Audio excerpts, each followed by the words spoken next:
Olá, querido estudante. Eu sou o professor Douglas Gomes e venho trazer para você física todo dia. No nosso assunto de agora, nós vamos estudar a primeira lei da termodinâmica, analisando a transformação gasosa isobárica. Se você apoia essa iniciativa, deixe logo o seu joinha. Quer ver mais vídeos como esse? Se inscreve no canal e ativa o sininho das notificações para saber quando tiver vídeo novo. Quer aprender física comigo num curso feito especialmente para você? Acesse o meu site professordouglasgomes.com. Vai ser uma alegria ter você ao meu lado. Então, vamos começar! Recordando a primeira lei da termodinâmica, lembre-se de que a variação da energia interna não depende dos estados intermediários. A variação da energia interna de um gás depende apenas do estado final e do inicial, não interessa o que acontece no meio do caminho. Nós temos duas expressões aqui no nosso estudo do ensino médio para a variação da energia interna. Para um gás monoatômico, 3 meios de Nr ΔT. Para a variação da energia interna de um gás diatômico, 5 meios de Nr ΔT. Mas de qualquer maneira, observe que a variação da energia interna é proporcional à variação da temperatura, ou seja, quem me diz se a temperatura aumenta ou diminui é a energia interna. E quem me diz se a energia interna aumenta ou diminui é a temperatura nos gases ideais. Agora, esta variação pode acontecer por meio de dois procedimentos: a transferência de calor ou a realização de trabalho. Tanto o valor do calor quanto o trabalho são valores de energia transferida através desses mecanismos. O valor do calor e o trabalho dependem dos estados intermediários da transformação. Nós vamos usar a seguinte convenção: calor recebido pelo gás vai ter o valor positivo, representando a entrada de energia. Calor cedido pelo gás vai ter valor negativo, representando saída de energia. Agora, no trabalho, a gente vai ter um probleminha em relação aos sinais. O trabalho é positivo quando ele é realizado pelo gás sobre a vizinhança, quando o gás empurra alguma coisa, e isso ele vai fazer quando se expande, saindo energia. Então, trabalho positivo é saída de energia, enquanto que calor positivo é entrada de energia. Bom, como é que a gente corrige essa história? Aqui na nossa fórmula tem um sinal de menos.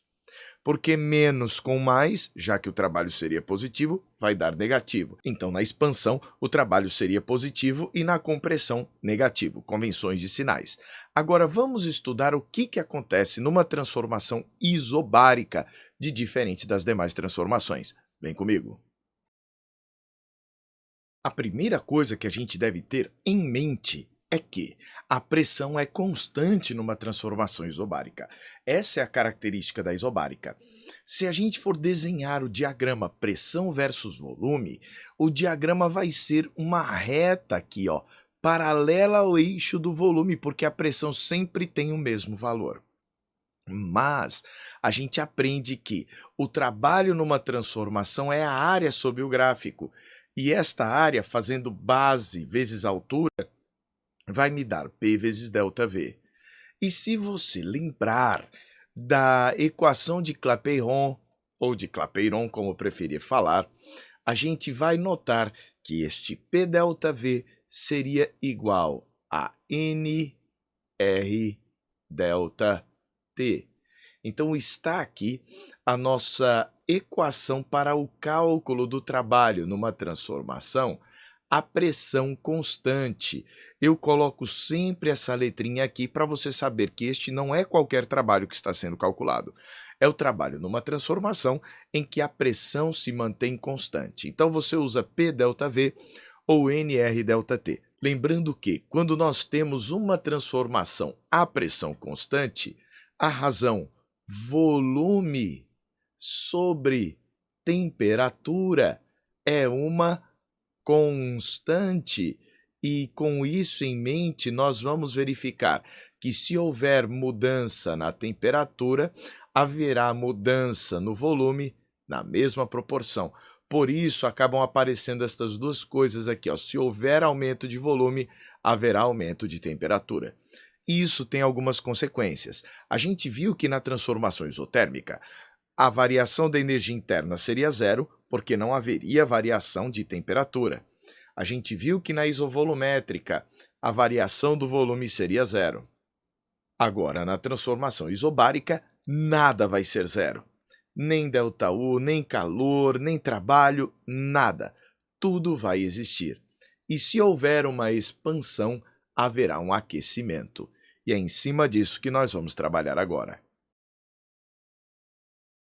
Quando ocorre a expansão, inevitavelmente aqui a gente vai ter a realização de um trabalho.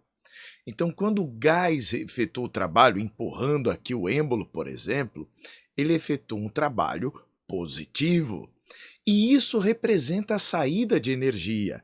Como é que então, numa expansão, ele vai aquecer? Tudo o que sai de trabalho deve ser compensado pela entrada de calor. E a quantidade de calor deve ser maior do que a quantidade de trabalho. Como assim? A entrada de energia por meio de calor deve ser maior do que a saída de energia por meio de trabalho para que eu consiga ter aqui uma variação da energia interna positiva. Veja, há mais entrada de energia do que saída e, com isso, haver a variação, o aumento da temperatura. É isso que vai caracterizar a expansão isobárica. Então, saiba, você vai conseguir aquecer o gás isobaricamente, apesar da saída de energia por meio da realização de trabalho, mas você vai precisar injetar mais calor. Não se esqueça de que a variação da tua energia interna vai ser a diferença entre a quantidade de energia que entrou, que foi o calor, e a quantidade de energia que saiu, que foi o trabalho. Muitas pessoas preferem escrever assim, que a quantidade de calor que entrou aqui à pressão constante teve dois destinos. Um deles foi aumentar a energia interna. O outro deles foi a realização de trabalho. Então se escreve ΔU mais o trabalho. Vejam que no final das contas é a mesma expressão, é a mesma primeira lei da termodinâmica que você está acostumado já, depois de tantos causos, né, a utilizar. Então está aqui. Mas espera aí, eu estou vendo que eu tenho calor e tenho variação da temperatura. Será que dá para definir um calor específico? Dá sim. Existe o calor específico da transformação à pressão constante. Mas antes de nós chegarmos lá, vamos fazer o resfriamento com a compressão. E aí a gente estuda o calor específico. Nesse caso agora, a gente inverteu a transformação. Antes estava um volume pequeno, foi para um volume grande. Agora que está num volume grande, vai para um volume pequeno e o valor do trabalho será negativo. Bem, entra um pouco de trabalho, mas sai muito calor.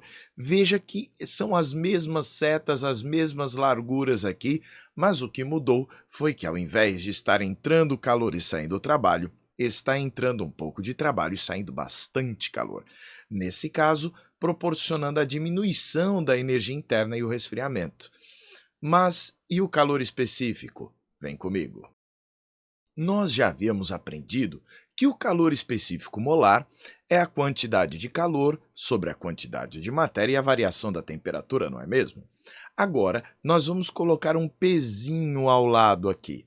Nós vamos colocar um pezinho para dizer que é a pressão constante. Lembre-se de que calor e trabalho têm seus valores dependendo do tipo de transformação que está acontecendo.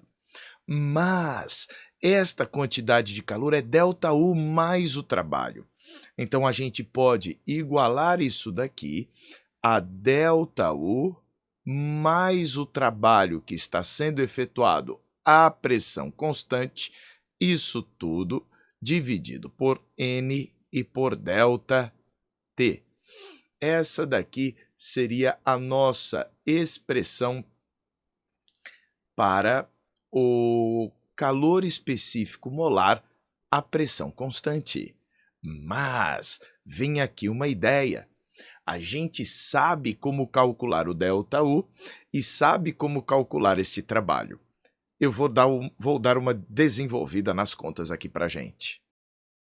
Veja que o calor específico molar à pressão constante é igual a ΔU sobre NΔT mais o trabalho sobre N ΔT. E este trabalho é o trabalho à pressão constante. Então, cuidado com isso daí.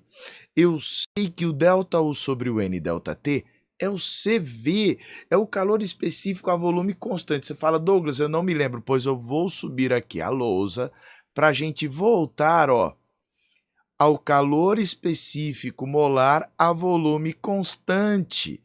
Ele vai ser igual a ΔU sobre N ΔT. Por quê? Porque na transformação a volume constante não há realização de trabalho. Ah, certo. Então, retomamos aquilo que estávamos fazendo. Voltando para cá, então eu vou poder escrever mais bonito aqui, que dá para cancelar este N com este N, este ΔT com este ΔT, porque o trabalho não é NR ΔT na transformação a pressão constante. Na hora que eu divido por N ΔT, sobrou apenas o R. E a consequência disso é que o calor específico molar, a pressão constante de um gás, é o calor específico molar a volume constante mais a constante universal dos gases. Isso daqui é chamada relação de Mayer. Então, é muito comum você encontrar em livros didáticos a menção a Mayer. Mas o mais interessante é, o calor específico à pressão constante é maior do que o calor específico a volume constante. E você saberia por quê? Pois eu vou te dizer. Quando você tenta esquentar a pressão constante, você precisa fornecer mais energia por calor.